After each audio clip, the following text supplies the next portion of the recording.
Hey, it's Clay, and this will be a video chart on Bitcoin. We will take a look at the 4-hour time frame.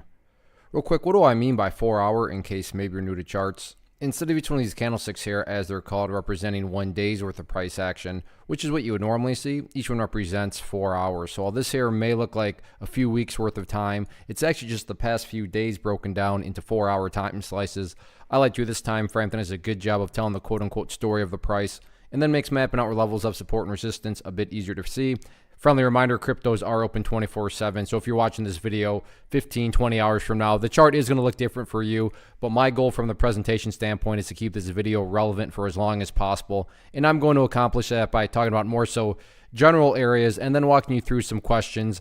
And based on how you answer those questions, that'll keep the chart relevant for you at the time, whenever you are watching the video. And as I speak right now, again, because it will look different from you're watching it, but things are not looking so good. Over the past 4 hours, volume is kicked back into high gear, and there's another sell-off going. And the big thing with this sell-off is it's broken down below a very key level on the chart, and that is that pink line there, which on my chart is denoting the 200 period simple moving average. Even if you have a very basic understanding of charts, I'm sure you've heard of the 200 period, and you know that when the price is above it, assuming you're bullish, of course, but you want to see the price stay up above it.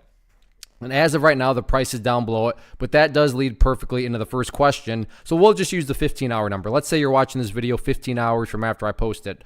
The very first question you need to ask yourself is, okay, well, where is the price at right now relative to the 200 period simple moving average, which is right now, give or take, right around 39.80. If you are answering that question that the price is back up above it, well, hey, that's a good sign. Not necessarily that the bulls are fully back in control, but it's showing and would be representing that at least things haven't spun out of control anymore. Now, if you're answering the question, the price is still down below it, that's where a little bit of gut instincts, common sense needs to come into play. Meaning, if you're answering the question, then the price is right there. I mean, don't get me wrong, that's not really good, but that's much different than if you're watching this 15 hours from now and the price is, down here at 3,900. And that, event, all you would know at that point that, yeah, not only was this the start of a move, but the movement got that much more bearish, and there was that much more momentum that was able to be built, if the price were to be, that much further down below that level. So like I said, little gut instincts, common sense comes into play, and that does also apply to the upside too. Again, if the price is up above it right there, don't get me wrong, that's definitely a nice little sign that things haven't totally spun out of control.